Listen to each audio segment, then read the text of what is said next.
And there we go. We got the book back. Hooray! Yay. Marty was very insistent about this. Doc, where are you?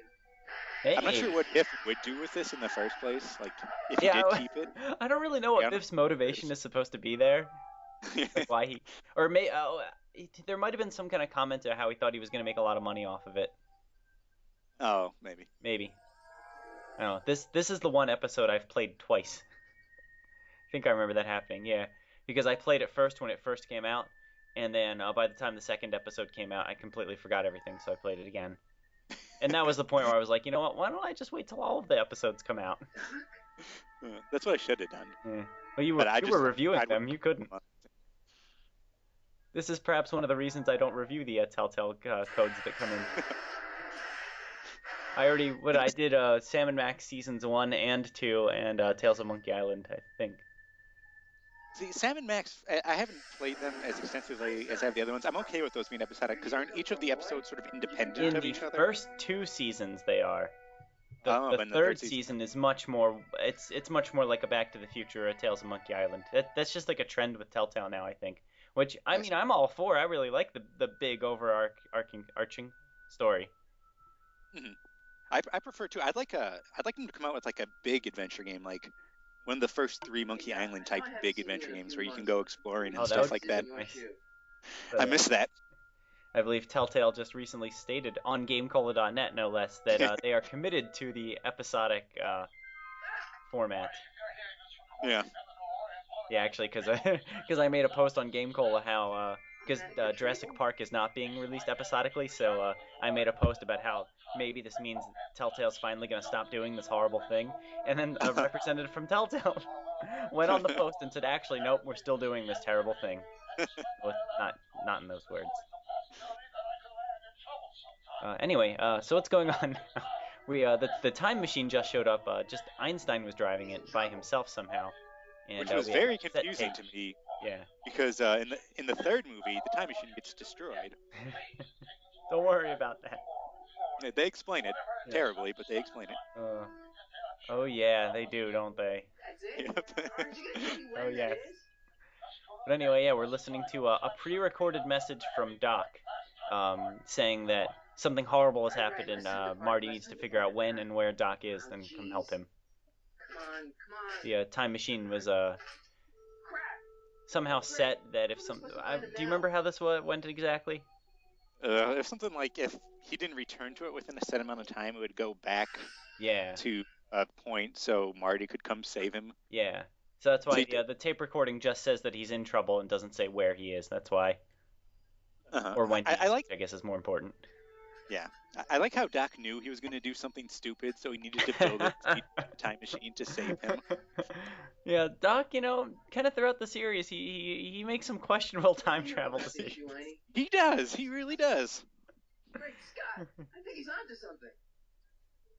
And you also find an old shoe in the car, which you're using to find. Yeah, when I played this game the second time, it actually took me a while to remember that and figure that out. I was like, I have this shoe, now what do I do? Because I was just trying to leave and go walk downtown by myself, because I knew that was what you had to do. I forgot that you had to solve a puzzle first.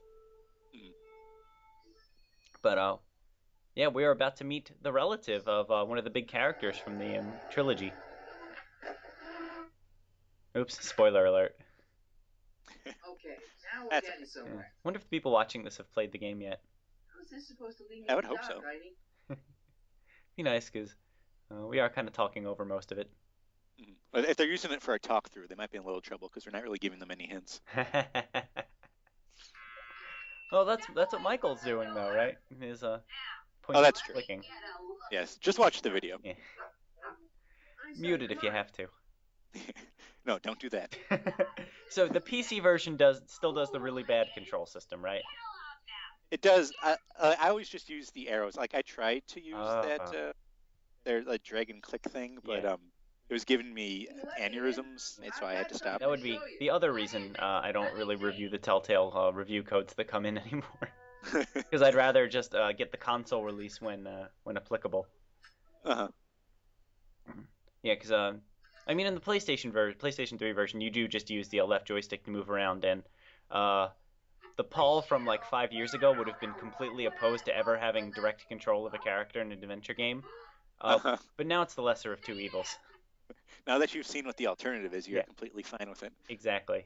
And it works. It works well enough for a console game. I don't think I would even want. I still don't think I would want to use the arrow keys to move around on a keyboard. Yeah, it's not. I mean, I much prefer like click and point since you Yeah. can or point and click, I guess, because it's much easier. But if this is what they're going to go with, Exactly. If those are the options, then. yeah, Sorry, Einstein. I'll deal with it. But yeah, my personal suggestion to anyone watching this who wants to play this game, if you have a PS3, get it on that. You can download it now, and at the end of the year, it's actually going to be coming out a retail release. It's going to come out in a disc along with a Wii version as well. Telltale just announced that today, as of the recording, in fact. I think they timed their release to coincide with our recording here. Yeah. Unfortunately, it's probably going to take me like a week or two to actually post the video. There's a lot of stairs. To return the shoe, I mean. So do we know who the character is? Can we say yet? Yeah, he saw on the Okay, yeah. buzzer was Edna Strickland. Yeah, Edna Strickland, the sister of Principal Strickland. I do like how she kept the old one shoe for apparently no reason. Well, I mean, No, I she's should clearly just throw got that organ problems here. Yeah, Although, that's does she true. though? Because it's really just, it's very newspaper centric. Yeah, that is true. Her She doesn't apartment's have kind of any other. sparse otherwise. Like, I think we just saw like a bureau that had nothing on it, in fact. 9 out of 10 people in this city are Maybe she's not a hoarder. Then why does she have the shoe? I don't know. Yeah, look, see, there it is. It was empty. Yeah. Could just She be the really artist feeling kind of lazy, though. That's yeah. The art box is on top of it, but I'm guessing that's just more newspaper.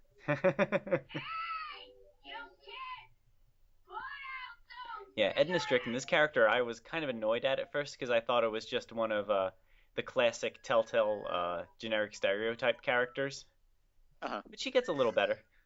Yeah, I actually sort of like her. Yeah. Strickland? But I thought, when I saw her, I was like, oh, great, she's the cranky old lady who lives alone in her apartment. Okay, great.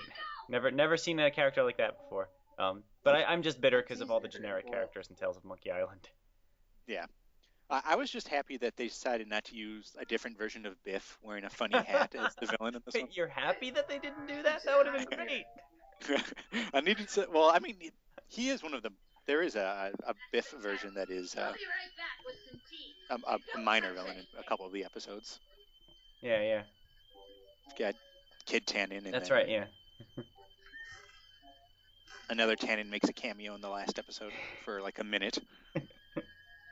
Candy looks older than I am. I'm remembering another scene later in the series, but I don't want to mention it. It's really funny though. I don't want to spoil it.